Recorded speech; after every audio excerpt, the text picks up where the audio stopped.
My first guest is Alexander Kara, a Ukrainian diplomat, foreign policy and security expert, who was also an advisor to the Minister of Defense in Ukraine. He joins me tonight from Kyiv. A very warm welcome to the day, sir. We just saw the... Good to have you with us. We just saw there Sweden and the UK signing a mutual defense pact. Finland agreed a similar defense deal. Both of these two nations may now be fast-tracked into NATO. Do you think Ukraine's bid to join the alliance will happen anytime soon? Well, certainly it's not going to happen soon, but I am optimistic about the possibility of Ukraine to join in NATO.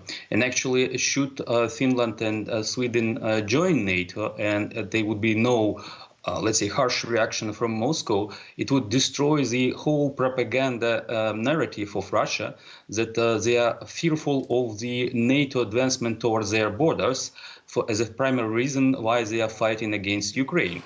So I believe it's a wise decision for Finland and Sweden to be protected under the umbrella of NATO. And certainly we wanted to have such an umbrella back in 2008. Unfortunately, for the position of Germany and France, we were blocked. And we now in dire straits. Firstly, Georgia in 2008, when Russia unleashed its force against this republic.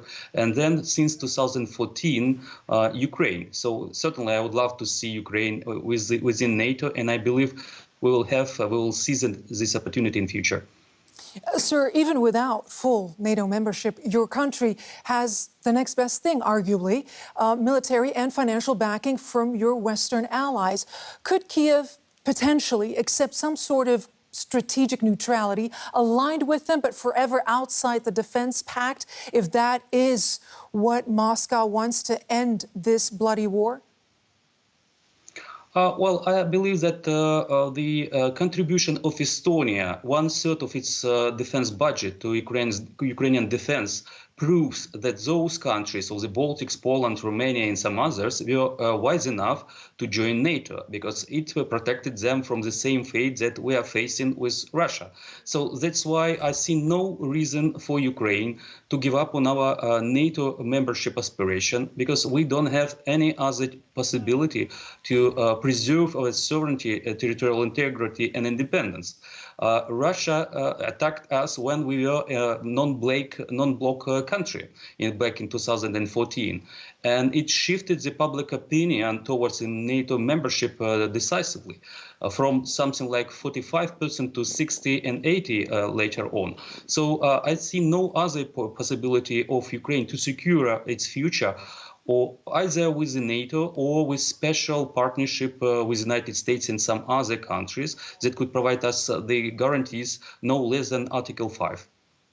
Now, sir, you're a diplomat, and there has been some decidedly undiplomatic language between Berlin and Kyiv in recent weeks. And some of it was born out of Germany's past policies to forge closer ties with Russia. Our Washington bureau chief, Ines Pohl, spoke to Christoph Heusgen, who was the foreign policy advisor to Chancellor Angela Merkel. I want to play a clip for you to listen to and then get your reaction, if I may. Basically, I think the idea that we had since the end of the Second World War, after, in the name of Germany, 27 million Soviets were killed, I think for us to try and get into a better relationship with Russia to build bridges, I think was the right policy. We just have to realize that Russia today is ready to destroy all these bridges that we have been trying to build. Mr. Kara, the Christian Heusgen, rather, they're defending Germany's policy of change through trade. Is he defending the indefensible, in your opinion? Oh, yes, sure. Because first of all, for some reason, Germany feel guilty about Jews being killed during the Second World War, and Russians rather than Belarusians and Ukrainians, who actually the bigger number than Russians were killed by the Nazi during the Second World War, and the whole war was on our territory, not on Russian territory. So that's why this the whole idea that there is a special guilt towards Russia and building all those bridges is something of special interest. And actually, I would quote the leader of the Social Democrats.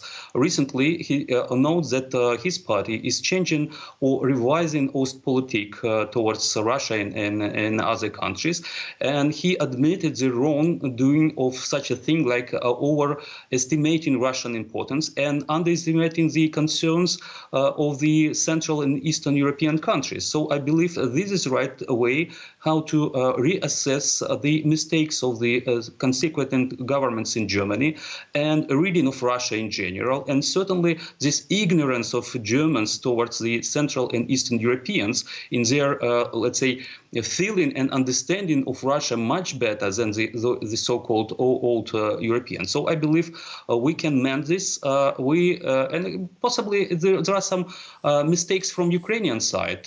We haven't been trying to make Germans feel guilty for all those committed crimes during the Second World War, like Russia has been doing and underlying its importance in defeating Nazi. But we are doing it from an absolutely different point of view, because we've seen that Germany and Germans realized those crimes, and they changed themselves to completely. And actually, it's a different case with Russia. What we are seeing now, this aggressive war against Ukraine, it's the roots of this is that communism was not condemned like Nazism in Nuremberg process, and today's Russian ideology is based on imperialism and communism band together, even though it's incomparable things from the sane mind. So we would like to see more changes in the thinking of Germans with regard to Russia and with regard to not just Ukraine, but the whole bunch of countries to the east of Germany. All right, Alexander Kara, Ukrainian diplomat, foreign policy and security expert. Thank you for your time. Thank you for the invitation.